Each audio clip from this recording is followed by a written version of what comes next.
ആദ്യം തുണി രണ്ടായിട്ട് മടക്കണം. അപ്പോൾ ഇതാണ് ഓപ്പൺ ഏരിയ വരുന്നത്. അപ്പോൾ ഇതേ രീതിയിൽ മടക്കി വയ്ക്കുക. സ്ട്രെയിറ്റ് പാൻറ്റ് ചെയ്യുമ്പോൾ ഫ്രണ്ട് പീസും ബാക്ക് പീസും സെപ്പറേറ്റ് ആയിട്ടാണ് കട്ട് ചെയ്യുക. അപ്പോൾ ഇത് ഫ്രണ്ട് പീസിന് വേണ്ടിയിട്ട് മാത്രം ഉള്ള തുണിയാണ് ഇപ്പോൾ മടക്കി വെച്ചിരിക്കുന്നത്. ഇനി ഇതിലോട്ട് മെഷർമെൻറ്റ്സ് മാർക്ക് ചെയ്ത് കൊടുക്കുക. അപ്പോൾ ആദ്യം ഇവിടെ മെഷർമെൻറ്റ് മാർക്ക് ചെയ്യുന്നത് ഹിപ്പ് റൗണ്ടാണ് മാർക്ക് ചെയ്ത് കൊടുത്തിരിക്കുന്നത്. അപ്പോൾ ഹിപ്പ് റൗണ്ട് നമ്മൾക്ക് എത്രയാണോ കിട്ടുന്നത് അത് ഡിവൈഡഡ് ബൈ 4 നമ്മളിവിടെ എടുക്കേണ്ടത്. അപ്പോൾ ഞാനിവിടെ 40 ഇഞ്ചാണ് ഹിപ്പ് റൗണ്ട് വന്നിരിക്കുന്നത്. അപ്പോൾ അതേ ബൈ 4 ചെയ്യുമ്പോൾ 10 ഇഞ്ചാണ് ഇവിടെ എടുത്തിരിക്കുന്നത്.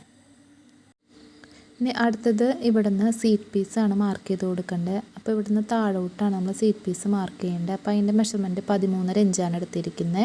അപ്പോൾ 40 ഇഞ്ച് വണ്ണമുള്ളവർക്ക് 13.5 കറക്റ്റായിട്ട് വരിക. അപ്പോൾ നേരെ താഴോട്ട് അതിങ്ങനെ മാർക്ക് ചെയ്ത് കൊടുക്കുക. ഇനി ഈ ഒരു ഭാഗത്ത് നിന്ന് 2.5 ഇഞ്ച് എക്സ്ട്രാ അങ്ങനെ വരച്ച് കൊടുക്കുക. എന്നിട്ട് അതിങ്ങനെ കർവ് ചെയ്തതുപോലെ വരച്ചെടുക്കുക. ഈ ഒരു പോർഷൻ മൊത്തം 12.5 ഇഞ്ചാണ് വന്നിരിക്കുന്നത്. ആ ഒരു രീതിയിൽ വേണം നമ്മൾ മാർക്ക് ചെയ്തെടുക്കാൻ വേണ്ടിയിട്ട്. ഇനി ഇവിടെ 12.5 ഇഞ്ചിൻ്റെ നേർപകുതിയാണ് ഇവിടെ മാർക്ക് ചെയ്ത് കൊടുത്തിരിക്കുന്നത്. അപ്പോൾ നേരെ താഴോട്ട് ഇങ്ങനെ വരച്ച് കൊടുക്കുകയാണ് ചെയ്തിരിക്കുന്നത്. ഈ മെറ്റീരിയലിൻ്റെ ടോട്ടൽ നീളം 36 ഇഞ്ചാണ് നമ്മൾ എടുത്തിരിക്കുന്നത്. അത് ടോട്ടൽ നമുക്ക് എത്ര ഇറക്കമാണോ വേണ്ടത് ആ ഇറക്കമാണ് നമ്മൾ മൊത്തം ഇവിടെ എടുത്തിരിക്കുന്നത്. ഇനി ഇവിടെ താഴെ മാർക്ക് ചെയ്തിരിക്കുന്നത് മുകളിൽ നമ്മൾ നേർപകുതി എടുത്തുല്ലോ. അത് 13.5 ഇഞ്ചിൻ്റെ നേർപകുതി നമുക്ക് 6.25 കിട്ടുക. 6.25 ഇവിടെ മാർക്ക് ചെയ്ത് കൊടുത്തിരിക്കുന്നത്. ഇവിടെ കാലിൻ്റെ വണ്ണം മെഷർ ചെയ്യുക. അപ്പോൾ 11 ഇഞ്ചാണ് കിട്ടിയിരിക്കുന്നത്. അപ്പോൾ തയ്യൽ തുമ്പ് കിട്ടിയിട്ട് 12 ഇഞ്ചോടെ മെഷർ ചെയ്തെടുക്കുക. എന്നിട്ട് മുകളിൽ നിന്ന് വരച്ചിട്ടുള്ള സെൻറ്റർ വരയുടെ അവിടെ നിന്ന് 3.5 ഇഞ്ച് അങ്ങോട്ടും 3.5 ഇഞ്ച് ഇങ്ങോട്ടും അടയാളപ്പെടുത്തിയിടുക. ഇനി ഈ സെൻറ്റർ വരയുടെ ടോട്ടൽ മെഷർമെൻറ്റ് എടുക്കുക. എന്നിട്ട് അതിൻ്റെ പകുതി അടയാളപ്പെടുത്തുക. അവിടെ നിന്ന് 1 ഇഞ്ച് മുകളിലേക്ക് അടയാളപ്പെടുത്തി കൊടുക്കുക. ഇവിടെയാണ് നമ്മൾ മുട്ടിൻ്റെ മുകൾ ഭാഗത്ത് മെഷർമെൻറ്റ് മാർക്ക് ചെയ്ത് കൊടുക്കേണ്ടത്. അപ്പോൾ എനിക്ക് മൊത്തം കിട്ടിയത് 16 ഇഞ്ചാണ് കിട്ടിയത്. അപ്പോൾ 16 ഇഞ്ചിനെ 4 കൊണ്ട് ഡിവൈഡ് ചെയ്യുക. അപ്പോൾ 4 ഇഞ്ച് 1/2 ഇഞ്ച് തയ്യൽ തുമ്പായിട്ട് 4.5 ഇഞ്ചോടെ മാർക്ക് ചെയ്ത് കൊടുക്കുക. മൊത്തം 4.5 ഇഞ്ചല്ല, ഈ ഒരു പോയിൻറ്റിൽ 4.5 ഇഞ്ച് ഇങ്ങോട്ടും അതേപോലെ 4.5 ഇഞ്ച് ഇങ്ങോട്ടും ആണ് മാർക്ക് ചെയ്ത് കൊടുക്കേണ്ടത്.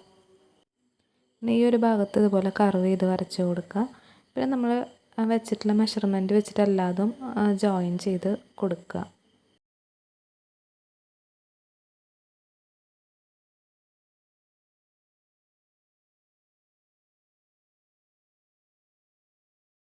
ഒരു ഭാഗത്ത് 1/2 ഇഞ്ചൊന്ന് മാർക്ക് ചെയ്തിട്ട് ഇതുപോലെ ഒന്ന് വരച്ച് കൊടുക്കുക.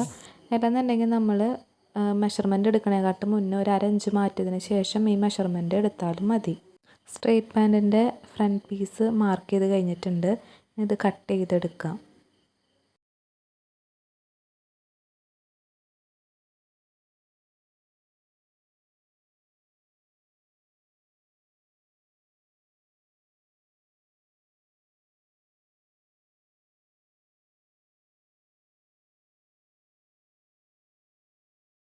ഫ്രണ്ട് പീസ് കട്ട് ചെയ്തെടുത്തിട്ടുണ്ട്. ഇനി ഫ്രണ്ട് പീസ് വെച്ചിട്ടാണ് നമ്മൾ ബാക്ക് പീസ് കട്ട് ചെയ്തെടുക്കുന്നത്.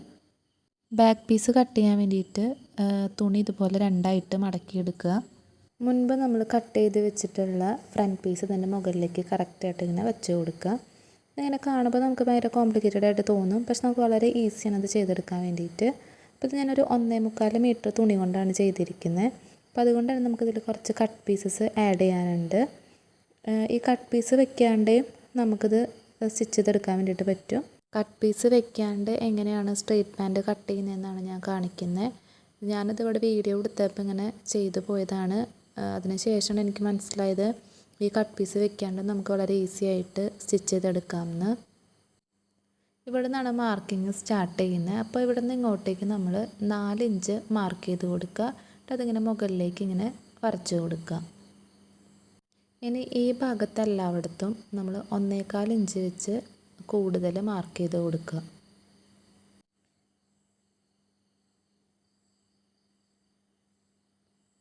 ഇനി ഈ ഒരു ഭാഗത്തുനിന്ന് ചെരിച്ചൊന്ന് ഇതേപോലെ ഒന്ന് വരച്ച് കൊടുക്കുക.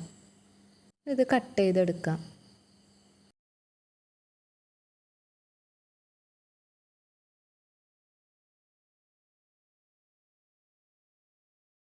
ഇവിടെ ഫ്രണ്ട് പീസും ബാക്ക് പീസും നമ്മൾ കട്ട് ചെയ്തെടുത്തിട്ടുണ്ട്. ഇനി ഇതെങ്ങനെയാണ് സ്റ്റിച്ച് ചെയ്യുന്നത് എന്നുള്ളത് നോക്കാം. ആദ്യം നല്ല വശം ഏതാണോ ചീത്ത വശം ഏതാണോ നോക്കിയതിന് ശേഷം ഇതേപോലെ അടിവശം മടക്കി സ്റ്റിച്ച് ചെയ്ത് കൊടുക്കുക. ഇത് ഫ്രണ്ട് പീസിൻ്റെയും ബാക്ക് പീസിൻ്റെയും അടിവശം ഇതുപോലെ മടക്കി സ്റ്റിച്ച് ചെയ്തെടുക്കണം. അടിവശം മടക്കി സ്റ്റിച്ച് ചെയ്തതിന് ശേഷം ഈ 2 പീസും ഇതേപോലെ ഒപ്പത്തിന് ഇതേപോലെ ഇങ്ങനെ വെച്ച് കൊടുക്കുക. എന്നിട്ട് ഈ ഒരു ഏരിയയിലൂടെ ഇങ്ങനെ സ്റ്റിച്ച് ചെയ്തെടുക്കുക. ഇതേ രീതിയിൽ തന്നെ ബാക്ക് പീസ് സ്റ്റിച്ച് ചെയ്തെടുക്കുക. 2 പീസിൻ്റെയും അടിവശം ഇവിടെ മടക്കി സ്റ്റിച്ച് ചെയ്തെടുത്തിട്ടുണ്ട്. ഇനി ഫ്രണ്ട് പീസും ബാക്ക് പീസും നമുക്ക് അറ്റാച്ച് ചെയ്തെടുക്കണം.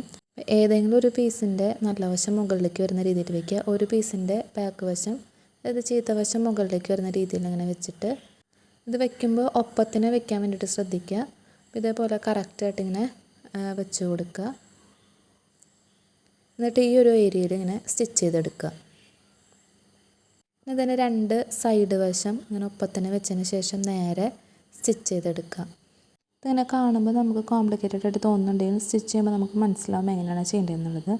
ഇതേ രീതിയിലാണ് സ്റ്റിച്ച് ചെയ്തെടുത്തിരിക്കുന്നത്. 2 സൈഡും അതേപോലെ ഈ ഒരു സൈഡിൽ നമ്മൾ സ്റ്റിച്ച് ചെയ്തെടുത്തിട്ടുണ്ട്. ഒരു വശത്ത് എക്സ്ട്രാ ഒരു പീസ് വെച്ച് കൊടുത്തതിന് ശേഷം എലാസ്റ്റിക് വെക്കാൻ പാകത്തിന് സ്റ്റിച്ച് ചെയ്തെടുത്തിരിക്കുകയാണ്. ഈ ഒരു പീസ് എക്സ്ട്രാ വെച്ച് കൊടുക്കുമ്പോൾ നമ്മൾ ലെങ്ത്ത് എത്രയാണോ അതിനനുസരിച്ച് വേണം ഇവിടെ വെച്ച് കൊടുക്കാൻ വേണ്ടിയിട്ട്. അപ്പോൾ ലെങ്ത്തിനനുസരിച്ചിട്ട് 2 സെൻറ്റിമീറ്ററോ അല്ലെങ്കിൽ 4 സെൻറ്റിമീറ്ററോ വെച്ച് ആഡ് ചെയ്തിട്ട് എലാസ്റ്റിക് വെക്കുന്ന രീതിയിൽ ജസ്റ്റ് സ്റ്റിച്ച് ചെയ്തെടുക്കാം. ഇതുപോലെ നമുക്ക് വളരെ എളുപ്പത്തിൽ സ്ട്രെയിറ്റ് പാൻറ്റ് കട്ട് ചെയ്ത് സ്റ്റിച്ച് ചെയ്തെടുക്കാൻ വേണ്ടിയിട്ട് പറ്റും. ഈ വീഡിയോയിൽ പറഞ്ഞിട്ടുള്ള കാര്യങ്ങളിൽ എന്തെങ്കിലും ഡൗട്ട് ഉണ്ടെന്നുണ്ടെങ്കിൽ കമൻറ്റ് ചെയ്ത് ചോദിക്കാം. അപ്പോൾ ഈ ഒരു വീഡിയോ നിങ്ങൾക്ക് യൂസ്ഫുൾ ആയെന്നുണ്ടെങ്കിൽ വീഡിയോ ഒന്ന് ലൈക്ക് ചെയ്യുക, ചാനൽ ഒന്ന് സബ്സ്ക്രൈബ് ചെയ്ത് സപ്പോർട്ട് ചെയ്യുക. താങ്ക്